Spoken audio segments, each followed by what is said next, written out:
The transport vessel drifted through the black void like a metal coffin filled with broken dreams. Deep in its belly, hundreds of cages held beings from across the galaxy, all reduced to nothing more than property. In cage 47 sat Zephyr, once a brilliant scientist of the Nexari people. Now, just another number in the slave trade. His silver-blue skin had grown pale during his months in captivity. The elegant markings that once glowed softly on his forehead had dimmed two barely visible lines. His people were known throughout the galaxy as peaceful researchers, devoted to understanding the mysteries of the universe. But peace had not saved them when the raiders came. Zephyr closed his violet eyes and tried to remember his laboratory on Nexus Prime. The gentle hum of quantum processors, the soft glow of star charts, the excited chatter of his research team as they made new discoveries. All of it was gone now, burned to ash, when the slavers attacked his world. The sound of boots on metal flooring made him look up. But these footsteps were different from the usual heavy stomps of the guards. These moved with purpose, with stealth. A figure approached his cage, crouched low and moving in the shadows. Captain Jonas Reed had seen many terrible things in his years smuggling goods through the outer sectors.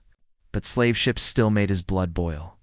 He had tracked this particular vessel for 3 days, waiting for the right moment to strike. His weathered hands worked quickly on the electronic lock. His gray eyes focused and determined. Jonas was a man shaped by loss. Scars covered his arms from countless battles, and lines of worry marked his face. His dark hair was streaked with silver, making him look older than his 40 years. But his hands were steady. His heart still burned with the desire to do what was right. The lock clicked open with a soft sound. Zephyr stared in disbelief as the cage door swung wide. The human before him was not like the brutal guards he had grown used to. This man looked at him with something Zephyr had almost forgotten: respect. "Can you walk?" Jonas whispered, extending his hand toward the alien. Zephyr hesitated. Trust had been beaten out of him over these long months. But something in the human's eyes, something warm and genuine, made him reach out. Their hands touched for the first time, human fingers wrapping around alien ones. And Zephyr felt a spark of something he thought was dead: hope. "Who are you?" Zephyr asked, his voice rough from disuse. "Someone who believes you deserve better than a cage," Jonas replied, helping the weakened alien to his feet. "My ship is docked in Bay 7. We need to move fast." As they crept through the darkened corridors, Zephyr felt his heart beating faster than it had in months. Behind them lay a life of chains and suffering. Ahead waited the unknown, guided by a human stranger who had risked everything to set him free. Part 2. Beyond the Void. Jonas's ship. The stellar wanderer cut through space with engines running silent and cold. They had escaped the transport vessel, but both men knew the danger was far from over. Slave traders had long memories and longer reach. Zephyr sat in the small medical bay, watching Jonas tend to the wounds on his wrists, where the shackles had rubbed his skin raw. The human's touch was gentle, careful. Nothing like the rough handling he had endured for so long. "You saved my life," Zephyr said quietly, studying Jonas's concentrated face. "But why?" Humans and Nexari rarely cross paths in this sector. Jonas paused in his work, his gray eyes meeting Zephyr's violet ones. "My sister was taken by slavers when I was young. I never found her. Maybe saving you won't bring her back, but it's something." The pain in Jonas's voice made Zephyr's chest tighten with unexpected emotion. Here was a being who understood loss, who had turned his grief into action rather than despair. Slowly, carefully, Zephyr reached out and placed his hand over Jonas's. "I am sorry for your loss," Zephyr said. "The Nexari have a saying: shared sorrow is lessened. Shared joy is doubled." Jonas looked down at their joined hands, alien and human skin touching in a moment of perfect understanding.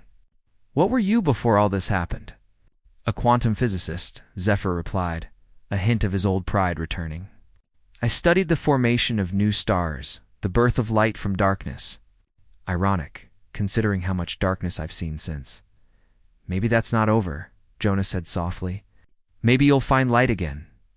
Their eyes met and held, and something passed between them that neither could name.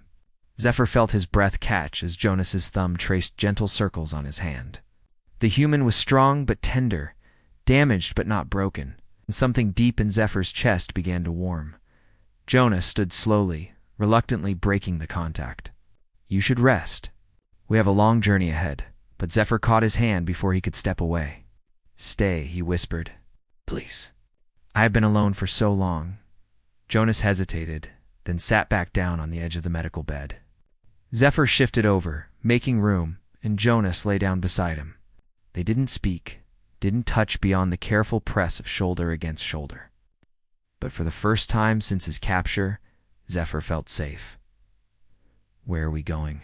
Zephyr asked into the quiet darkness. "Somewhere the galaxy forgot," Jonas replied. "A place where broken things can heal." Zephyr turned his head to study Jonas's profile. In the dim light of the instruments, "Are we broken things?" Jonas turned to meet his gaze, their faces now just inches apart. "Maybe. But maybe that's not all we are." The ship hummed around them as they flew deeper into uncharted space, carrying two souls who had found something unexpected in each other's pain. Neither spoke of the way their breathing synchronized or how natural it felt to lie so close together. But both felt the first stirrings of something that might, given time, grow into love. The planet Jonas, called Haven, appeared on their screens like a jewel floating in black velvet.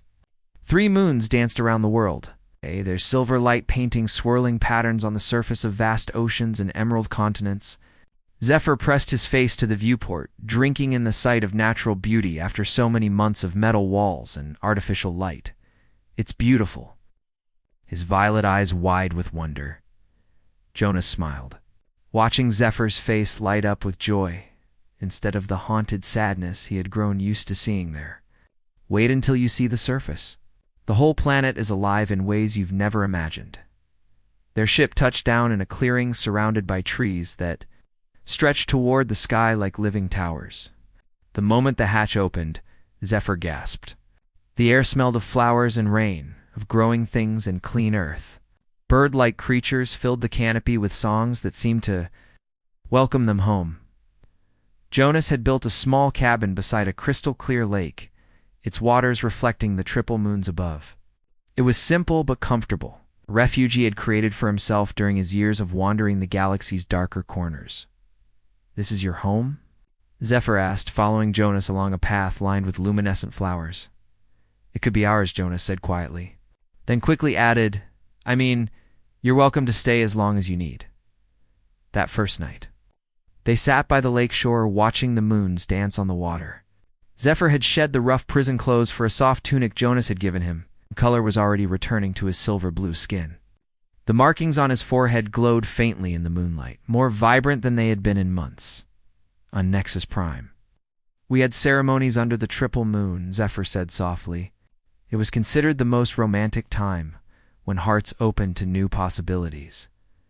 Jonas turned to look at him, studying the gentle curves of his face, the way the moonlight caught in his violet eyes.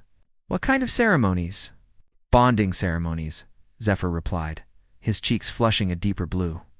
When two souls recognized each other across the darkness, they were sitting close together, on the smooth stones by the water's edge. Jonas could feel the warmth radiating from Zephyr's body, could smell the sweet scent that seemed to be part of his alien nature. When Zephyr turned to meet his gaze, Jonas felt his heart skip a beat. "Zephyr," Jonas whispered. Reaching out to trace one of the glowing markings on his forehead, the alien's eyes fluttered closed at the touch, a soft sound escaping his lips. When he opened them again, they were bright with desire and something deeper. Trust, affection, the beginning of love. Jonas leaned closer, his hand cradling Zephyr's face. "Is this okay?" he asked quietly. In answer, Zephyr closed the distance between them, their lips meeting in a kiss that was gentle and desperate at the same time. Jonas tasted sweetness and starlight, while Zephyr felt warmth and safety flooding through his entire being. They broke apart breathless, foreheads touching, sharing the same air. "I never thought I would feel this again," Zephyr whispered. "Feel what?" "Alive," Zephyr replied, then kissed him again with more confidence. More passion, under the light of 3 moons, beside a lake that reflected their joined silhouettes. 2 damaged souls began to heal each other with nothing more than touch and tenderness and the promise of tomorrow. Shadows, the past. 3 weeks passed like a beautiful dream. Zephyr grew stronger each day, his skin returning to its natural luminous silver blue, his violet eyes bright with health and happiness. He and Jonas fell into an easy rhythm of shared meals, long walks through the alien forest, and quiet evenings by the lake. But paradise, Zephyr learned, was a fragile thing. The warning came from Jonas's old contacts. In the Outer Rim, the slave transport company had put a massive bounty on both their heads. Worse, they had tracked the Stellar Wanderer's signature to this sector of space. We have maybe 2 days before they find us, Jonas said grimly. Checking his weapons and supplies, Zephyr felt ice form in his stomach. Then we run again?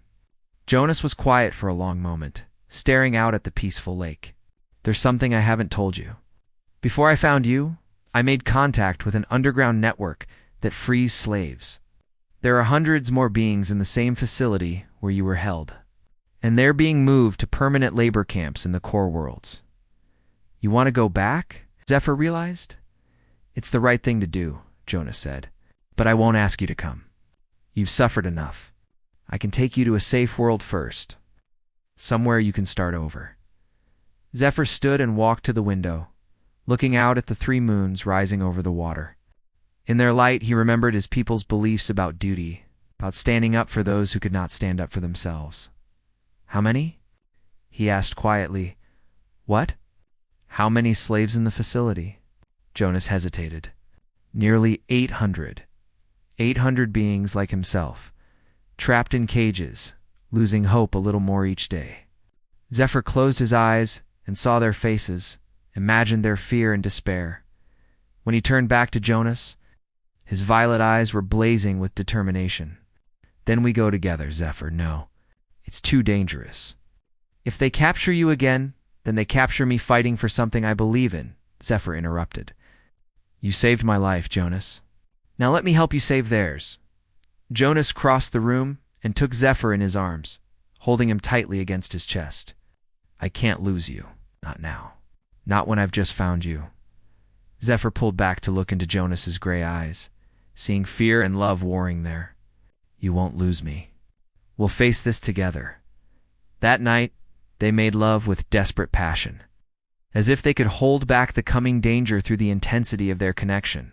Jonas traced every glowing marking on Zephyr's skin with his lips, while Zephyr memorized the feel of Jonas's hands, the taste of his kiss, the way he whispered endearments in the darkness. Promise me something, Jonas said, as they lay entwined afterward. Skin cooling in the night air? Anything, Zephyr replied. Promise me that no matter what happens, you'll remember this. Remember that you are loved, that you matter, that your life has value beyond what anyone else thinks. Zephyr kissed him deeply, pouring all his emotion into the contact. Only if you promise the same. As dawn broke over Haven, painting the lake in shades of gold and rose, they prepared for a mission that would test everything they had found in each other. The slave facility waited in the darkness of space, but they would face it together, carrying the light of their love like a weapon against the cruelty of the galaxy. The slave transport facility hung in space like a dark metal spider, its arms reaching out to grasp ships filled with stolen lives. Jonas and Zephyr approached in a modified freighter, their hearts beating in sync despite the danger ahead.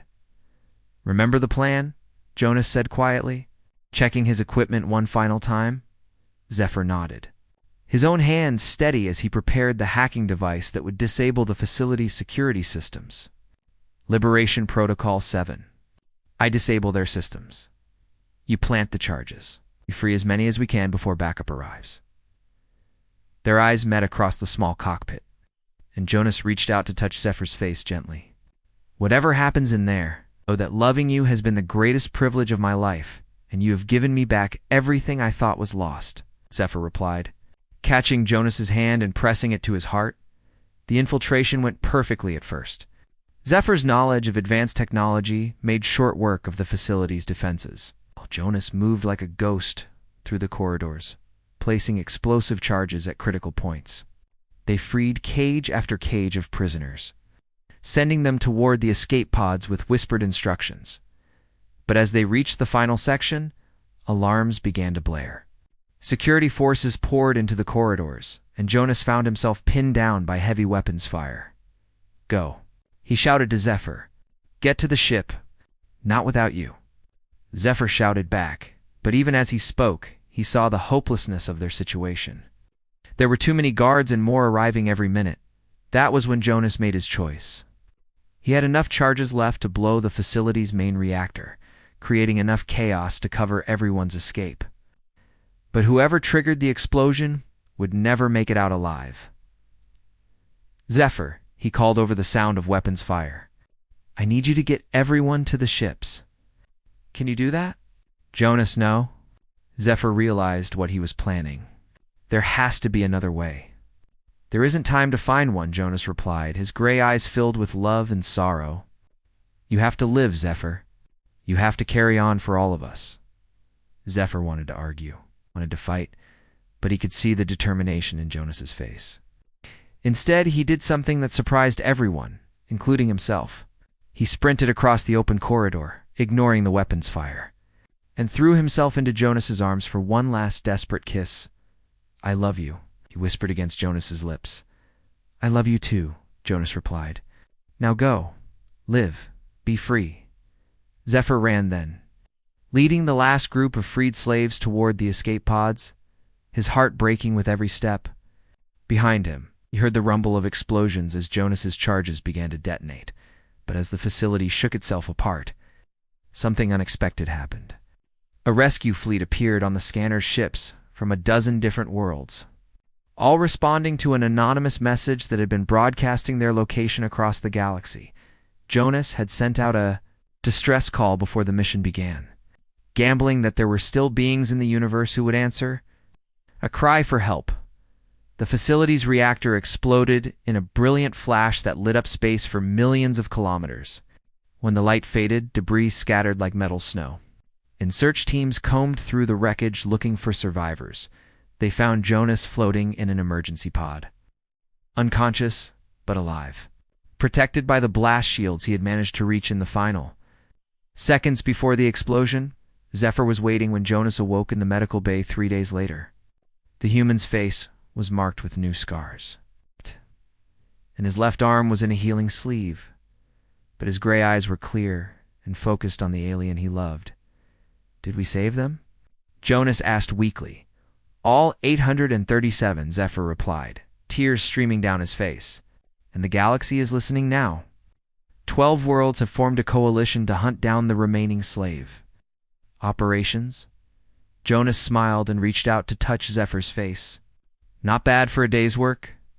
6 months later, they stood together on the shore of the lake on Haven, watching 3 moons rise over water that reflected their joined silhouettes.